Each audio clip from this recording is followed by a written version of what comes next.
नमस्कार मित्रों, आप सभी का स्वागत है आप सबके अपने चैनल तंत्र मंत्र ब्लॉग्स में। ताऊ जी के साथ हम बैठे हैं, ताऊ जी का सानिध्य हमें मिला है। एक संस्मरण आपने पिछला देखा, कैसे ताऊ जी को सरकार ने जीवन दान दिया। सरकार ने ताऊ जी को बद्रीनाथ भेजा, क्यों भेजा जानते हैं खुद ताऊ जी से।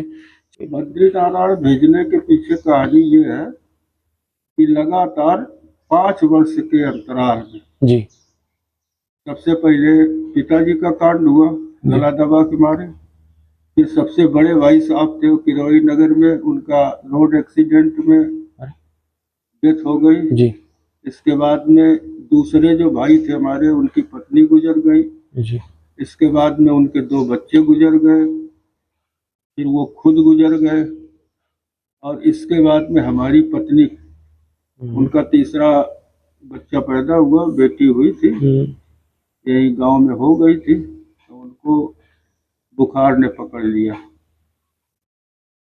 तमाम इलाज कराया, सरकार की देख रेख में भी इलाज हुआ।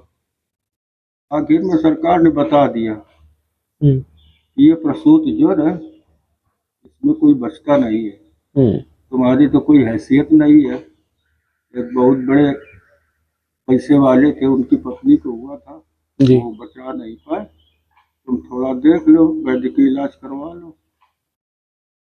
अंत में वो इलाज करते करते सावन का सोमवार का अंतिम सोमवार था, उस दिन उनका निधन हो गया।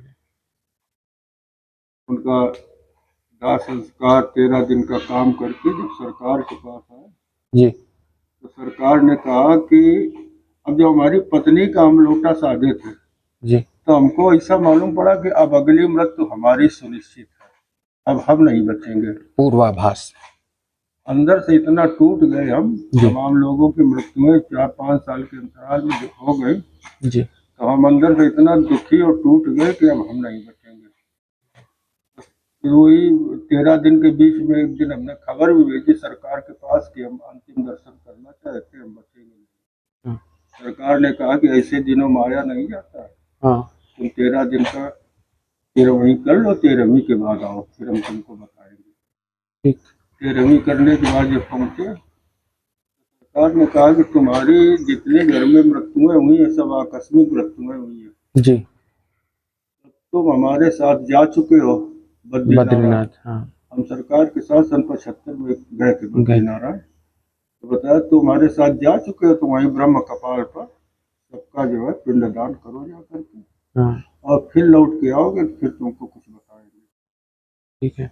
तो भगवान के निर्देशानुसार बद्रीनारायण में गए, रास्ते भर और वहाँ कर्मकांड भी करते जाते थे। अच्छा। लेकिन हमको अंदर से ये बात नहीं हट पा रही थी कि तुम बचोगे, भय था यानी। हाँ, इतना भय था कि कहा उन्होंने कि चलो कराओ, तो कर रहे हैं, लेकिन हमको बचना नहीं। अच्छा।